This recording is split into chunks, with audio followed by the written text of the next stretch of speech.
ഏർപ്പാടിനെ പറ്റി മൗലവിയുടെ ഒരു കാര്യം പറയുന്നത്. മൗലവി എന്നെ സ്ലിപ്പാക്കിയിട്ട് പറയാണ് എന്താ മൗലവിന്റെ ഏർപ്പാട്. മൗലവി പറയുന്നത് പേരോട് പറഞ്ഞതനുസരിച്ച് ബേക്കിൽ ഉമ്മയും അതുപോലത്തെ പെങ്ങളും ഭാര്യയും ഒക്കെ വന്ന് നിസ്കരിച്ചാല് ഇയാള് നിസ്കരിച്ചിട്ട് എണീറ്റിക്കുന്നതിന് മുമ്പ് ഇങ്ങനെ നോക്കാം, ഓള് പോയോ ഭാര്യ പോയോന്ന് ഇങ്ങനെ നോക്കുക. അങ്ങനെയെല്ലാം കൂടി ഓള് പോയി എന്ന് മനസ്സിലായാൽ ഇങ്ങനെ നോക്കിക്കൊണ്ടിരിക്കുക. ഓള് പോയോ നോക്കുക. അങ്ങനെ നോക്കി ഓള് പോയി എന്ന് മനസ്സിലായാല് ഓളെടുത്തേക്കാ പോയത് റൂമിലേക്ക്, ഭർത്താവ് എടുത്തേക്കാ പോകുന്നത് റൂമിലേക്ക് തന്നെ. ഇതാ പറഞ്ഞതെന്ന് ചോദിച്ചു മൂപ്പര് പറയാ. അപ്പൊ നമുക്കൊരു കാര്യം മനസ്സിലായി, ഈ മൗലവിമാര് പള്ളിയിൽ ഇമാമത്ത് നിന്ന് നിസ്കരിച്ചിട്ട് എണീക്കുന്നതിന് മുമ്പ് ഇടക്കിടയ്ക്ക് നോക്കും, ഓള് പോയോ എന്ന് നോക്കിയിട്ടാ എണീക്കല് നമുക്ക് മനസ്സിലായി. അതൊന്ന് കേട്ടോളിങ്ങൾ അയാൾ എന്താ പറയുന്നത്. അനുഭവം ഓരോരുത്തർക്കല്ലേ മനസ്സിലാവുള്ളൂ. ഒന്ന് വെച്ചോട്ടെ. ഇപ്പൊ പരീന്ന് ഇങ്ങനെ നിസ്കരിക്കുമ്പോ ഇയാൾ പറഞ്ഞതുപോലെയാണെങ്കിൽ ഭർത്താവ് ഇങ്ങനെ ഇമാമ്, ഭാര്യയുണ്ട് മൗമൂമ്. അപ്പൊ നിസ്കാരം കഴിഞ്ഞാൽ ഭർത്താവ് ഇങ്ങനെ നോക്കുക, ഓള് പോയോ, എനിക്ക് ഇവിടുന്ന് നീക്കാൻ, ഓള് പോയോ. കുറച്ച് കഴിയുമ്പോ ഓള് പോയിട്ട് ഓള് കയറിയതിലേക്ക് ഓളെ റൂമിലേക്ക്, ഓള് പോയി, നീ ആ നീക്ക. മൂപ്പര് അവിടുന്ന് ഉടനെ എഴുന്നേറ്റ് മൂപ്പരും കയറി എവിടേക്കന്നെ, അവള് പോയ റൂമിൽ തന്നെ. നല്ല മസലേട്ടോ, നല്ല മസലല്ലേ, ആർക്കും മനസ്സിലാവില്ലേ സുഹൃത്തുക്കളെ. ഇത് പൊരിയുന്ന ബാപ്പിയും മക്കളും ഭർത്താവും ഭാര്യയും കൂടി നിസ്കരിക്കുമ്പോഴുള്ള മസലയല്ല.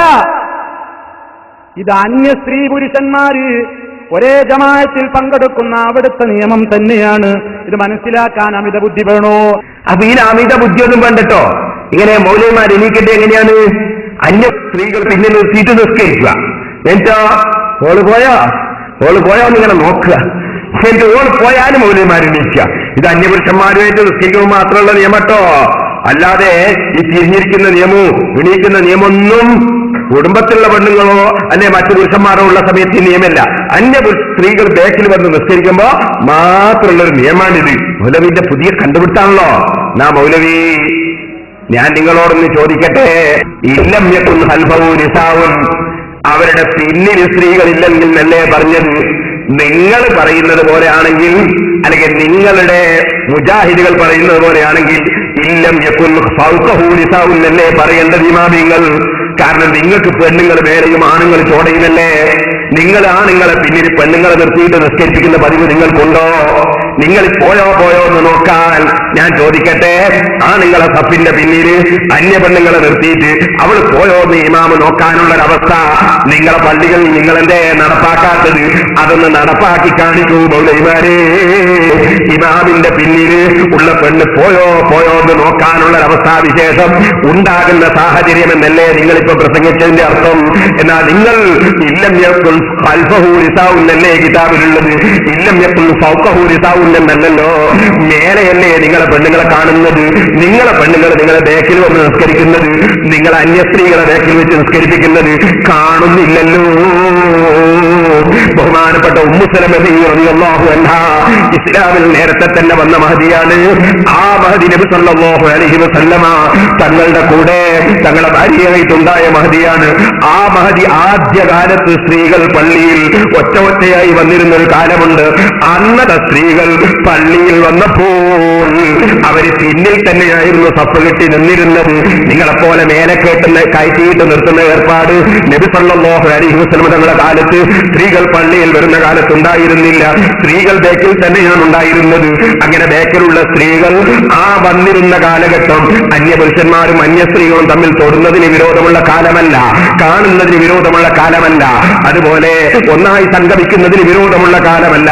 അങ്ങനത്തെ ഒരു കാലത്ത് വന്നിരുന്ന സ്ത്രീകളെ സംബന്ധിച്ച് ആ സ്ത്രീകൾ വന്ന് നിസ്കരിച്ചിരുന്ന കാലത്ത് നബി സല്ലല്ലാഹു അലൈഹി വസല്ലം തങ്ങൾ അവരെഴുന്നേറ്റ് പോയതിന് ശേഷമാണ് പോയിരുന്നതെന്ന് പറയുന്ന ഹദീസ് മഹാന്മാരായ പണ്ഡിതന്മാർ ഏത് സ്ത്രീകൾ എപ്പോൾ എവിടെ ഉണ്ടായിരുന്നാലും ആ നിയമം ബാധകമാണെന്ന് വിവരിച്ചതല്ലേ വാസ്തവത്തിൽ തൊസ്സ പോലുള്ള കിതാബുകളിലുള്ളത്. ആ കിതാബിന്റെ ഉദ്ധരണികൾ ദുർവ്യാഖ്യാനം ചെയ്യുന്ന നിങ്ങളോട് ചോദിക്കട്ടെ, അതേ തൊസ്സയിൽ തന്നെ സ്ത്രീകൾ പള്ളിയിൽ വരുന്നത് മക്റൂഹാണെന്നില്ലേ, ഫസാദുണ്ടെങ്കിൽ ഹറാമാണെന്നില്ലേ? നിങ്ങൾ വലൗബിൽ മസ്ജിദിൻ നബവി എന്ന് വായിച്ച കിതാബിൽ തന്നെ ഇല്ലേ? അതുപോലെ തന്നെ മിഹ്റാബിലാണെന്ന് പറഞ്ഞാൽ ആ മിഹ്റാബ് പറഞ്ഞ അതേ കിതാബിൽ തന്നെ സ്ത്രീകൾ ജുമാ ജമാഅത്തിന് വേണ്ടി വരുന്നത് വിരോധിക്കപ്പെട്ടതാണെന്നില്ലേ? ഫസാദുണ്ടെങ്കിൽ ഹറാമാണെന്നില്ലേ?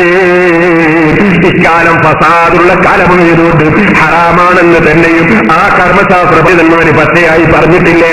അങ്ങനെ വ്യക്തമായി അവര് പറഞ്ഞ ഇബാദത്തുകളിലൊക്കെയും സ്ത്രീകൾ പള്ളിയിലേക്ക് പോകരുതെന്നും ഒരു പുണ്യവും സ്ത്രീകൾ പള്ളിയിലേക്ക് പോകുന്നത് ഇല്ലെന്നും മനസ്സിലാക്കുമ്പോ ചോദിക്കട്ടെ മൗലവി, ഈ ഇബാദത്തിൽ നിന്ന് ഇജ്തിഹാദ് ചെയ്തിട്ട് പണ്ഡിതന്മാർ ഉദ്ദേശിക്കാത്ത വ്യാഖ്യാനങ്ങൾ കൊടുത്ത് ഓള് പോയോ എന്ന് ചോദിക്കുന്ന നിങ്ങൾക്ക് എന്ത് പറ്റിപ്പോയി? നിങ്ങളുടെ വിവരവും ബുദ്ധിയുമൊക്കെ ആരോ കൊണ്ടുപോയോ?